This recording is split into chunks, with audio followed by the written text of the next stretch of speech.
Hello guys, ഇന്ന് ആറ്റുകാൽ പൊങ്കാലയാണല്ലോ. കുറച്ച് നേരത്തെ എഴുന്നേറ്റു. ഇനി പണികളൊക്കെ വേഗം തുടങ്ങണം. മുറ്റമൊക്കെ ഒന്ന് കഴുകി ഇടണം. ഇന്നലെ അടിച്ചൊക്കെ ഇട്ടിട്ടുണ്ടായിരുന്നു. ഞാനും സച്ചുമാണ് ക്ലീനിങ് പരിപാടിയിലേക്ക് ഇറങ്ങാൻ പോകുന്നത്. അച്ചുവിന് രാവിലെ തന്നെ കുറച്ച് സാധനങ്ങളൊക്കെ വാങ്ങാനായിട്ട് കടയിൽ പോകാനായിട്ട് എഴുന്നേൽപ്പിച്ച് വിട്ടിട്ടുണ്ട്. അച്ചു കുളിച്ച് ഫ്രഷായിട്ട് പോകാൻ നിൽക്കുന്നുണ്ട്. ഞാനും സച്ചും കൂടി മുറ്റത്തേക്ക് ഇറങ്ങി. അപ്പോൾ നമ്മൾ വിളക്ക് വെക്കുന്ന സ്ഥലത്ത് സച്ചു കോലം ഇട്ട് തരാമെന്ന് പറഞ്ഞിട്ട് കുറച്ച് കോലം ചെറുതായിട്ട് ഇട്ട് തന്നിട്ടുണ്ട്. നല്ല ഭംഗിയുണ്ടായിരുന്നു കാണാൻ. പിന്നെ ഞാൻ അരി ഇറക്കി വെച്ചിട്ടുണ്ടായിരുന്നു തിളപ്പിച്ചിട്ട്. പിന്നെ പരിപ്പ് വേവിച്ച് സാമ്പാറിനുള്ളത് റെഡിയാക്കി വെച്ച് പൊങ്കാല വെച്ചതിന് ശേഷം വന്ന് വെക്കാമല്ലോ എന്ന് വിചാരിച്ചിട്ട് അങ്ങനെ ഞങ്ങൾ മുറ്റമൊക്കെ ഒന്ന് അടിച്ച് കഴുകി വിട്ടിട്ട് നമ്മൾ ഹൗസ് വാമിങ്ങിന് യൂസ് ചെയ്തിരുന്ന കല്ല് ചെറിയ പൂപ്പലുണ്ടായിരുന്നു, ഇഷ്ടിക, അതൊക്കെ ഒന്ന് തേച്ച് കഴുകി വൃത്തിയാക്കിയിട്ട് ചാണകം കിട്ടിയില്ല. അപ്പം മഞ്ഞളിട്ട വെള്ളമാണ് തളിച്ച് നമ്മൾ അടുപ്പൊക്കെ സെറ്റാക്കിയത്. നമ്മൾ അടുപ്പ് കത്തിക്കാൻ നേരത്ത് ടൈല് വെച്ചിട്ടുണ്ടായിരുന്നു.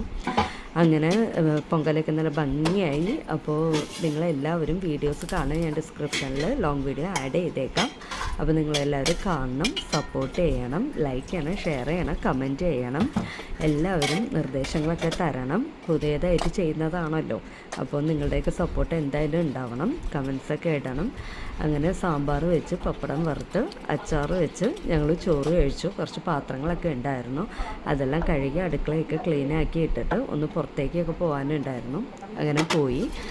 അപ്പോൾ എല്ലാവരും വീഡിയോ കാണുമ്പോൾ സബ്സ്ക്രൈബ് ചെയ്ത് തന്നെ കാണണേ, മറക്കരുത്.